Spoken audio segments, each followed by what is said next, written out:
Welcome in, ladies and gentlemen. Austin the Stash here with special guest Mitch Bartholomew, Superintendent of York Public Schools. Mitch, how are you doing today? I'm doing great. Yourself? I'm doing fantastic, and I'm really excited to chit-chat with you because I just talked to Principal Berger last week or the week before about what they're doing at York Elementary, and one thing that she mentioned was that a lot of people have questions of, okay, we did the thing. When are we going to get started? Absolutely. So what's going on with York Elementary? Yeah, and so, during our bond campaign, one of the promises, that I personally made and we made as a team is that if we were able to pass the bond and make progress like we felt like we needed, then we need to take that next step and make sure we're doing a great job of communicating and updating this community, our parents, non-parents, everybody, of where it at, because there is a lot of really genuine interest, in what's happening during this pre-construction phase, where we at, those type of things. And so, we're at that point where it's time to begin to communicate that progress. And we're at that fun stage. Yeah. So, yeah. I know that Principal Berger said that some of the kids the day after were like, so are we having school now? Yeah, where's all the construction where's equipment? Where's the new building? Yeah. It didn't just appear. What's going on here? Right. So, what is the update? We did the kind of hurry up and now wait kind of thing. Absolutely. So in the last couple of months, since November, when we were very fortunate that this community felt and saw the need that we were presenting. And so we have been on the go since. Now, most of it, nearly all of it, has been behind the scenes, where our architectural firm, CMBA, and our construction management team from Hausman has been in and out of the elementary multiple times, studying that building, those type of things. Also, too, on the architect side and engineering side is, we always knew here was the scope of the project, right? We knew we needed more classrooms. We knew we needed more square footage. And so we had that square footage number. What we didn't know, going into the bond is exactly, okay, where would this office be, or where would this classroom be, those type of things. And so now we're there. Yeah. And we're looking at, okay, if we do this, then, this hallway and this hallway, this exit, that exit, those type of things. And so that's really the fun, because we're starting to see it. And those, every 2 weeks, we sit down and we meet with CMBA and Hausman. Just did it yesterday, and it's a lengthy meeting. It's about 2 hours, because they're making good progress every 2 weeks or so. And so they update myself and Katie. We have a building and grounds committee on our school board, and then that building and grounds committee hears the updates, gets some input, those type of things, and then they report out to the rest of the board at our board meeting. The fun piece of it is you're seeing it develop, and we are making different decisions that will definitely affect budget things, and then the visual things. And so, for example, a couple of weeks ago, one of the things that one of their engineers wanted us to discuss was, as we are adding to York Elementary, which we're doing a lot, 75,000 square foot, right? Yeah. So obviously that's going to cause some HVAC needs. Sure. Yeah. You got to heat it. You got to cool it. Right. And so the recommendation from their engineer on our additions would be to have rooftop units versus units that are inside.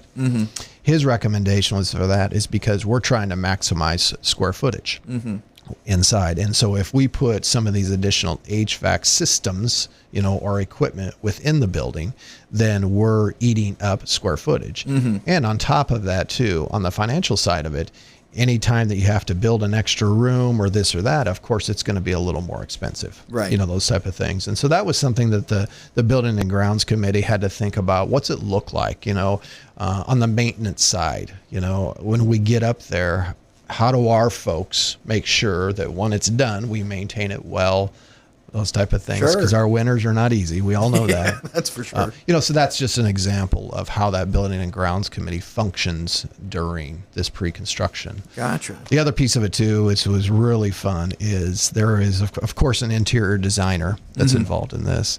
And she came in a couple of weeks ago and showed us multiple examples of elementaries and things that they've been involved in and things that they haven't. And she wanted to see our reactions, to different concepts and different ideas and different colors.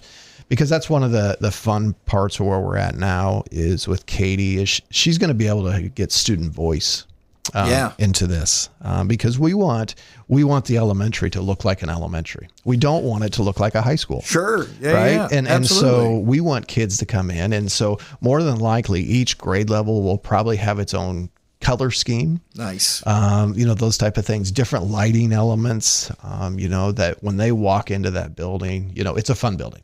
It should be, you know? And so that's kind of our goal, is to start to get them involved, and have them see some ideas and so on. So again, all the way from colors and lighting and textures and flooring.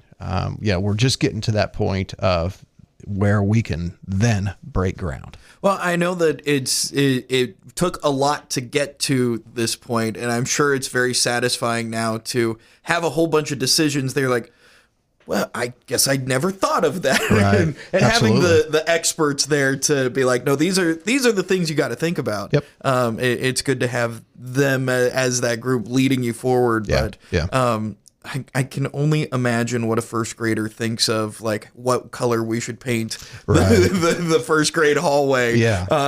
My wife tells the story of when she was a kid, she got to paint her room whatever color she wanted, and through high school it was hot Barbie pink, and so I can only imagine what the first graders, second graders are thinking about, for just dinosaurs everywhere. Yeah. One of the things that I think has really helped us is during the bond campaign, we went and visited 3 brand new schools, all elementaries, 1 in Nebraska, 2 in Iowa. And that gave us a great idea of that's what an elementary should look like. Gotcha. And so it was kind of fun. Again, a couple of weeks ago to, look back at some of those pictures that we saw them live, and say, hey, I really liked that, or I didn't like that, those type of things. So yeah, for sure. So what are the next steps? What's the timeline looking like? Right. Once construction starts, which will be late May, we're going to wait till kids get out of the building. Feels like the right decision. Yeah. There's just so many things when kids are in the building. Of course, safety is number one. Yeah. So phase 1 is going to start. Actual construction of phase 1 will start in late May, early June, right, that time period. And what they're going to really focus on are the additions part of it. And so I think I know there will be some pretty heavy construction on that west side. So that west side, ultimately, that will be the early childhood center. But we're going to have to use that early childhood center for other grade levels, as we move into the 25-26 school year.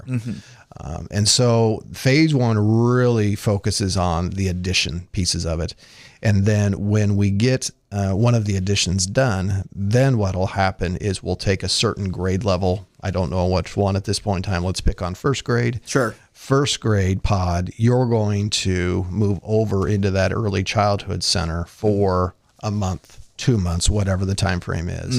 And then that construction crew will be able to focus on that current square footage, the remodel pieces of it, adding on where it needs to, and so on. And so we just need to make sure we're working hard with our construction team and the CMBA architect team, that when that communication and we get to that point is that those teachers know that it's coming. Hey, in a couple of weeks, we know we're moving here. What's really important for elementary students is, Katie and her team will do a fantastic job of getting them down there so they can see it. Right? Yes. It's not going to be, we don't want a traumatic experience having to move to a different part of the building and so on. And so there's going to be a lot of pre-teaching, and so on. And it's going to be adjustment for everybody. Do you see that being the hardest part of this, is all of the maneuvering? That seems to be the hardest thing. It's going to be a challenge. Yeah. I was speaking to the Rotary Club just yesterday, and,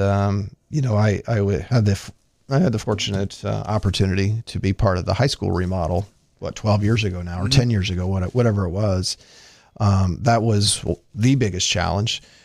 This one's going to be on another level, because when we were at the high school, we could say, hey, we're going to remodel these 3 classrooms in this hallway. And with high school kids, more times than not, they're really flexible, right? Yeah. Just tell me where to go.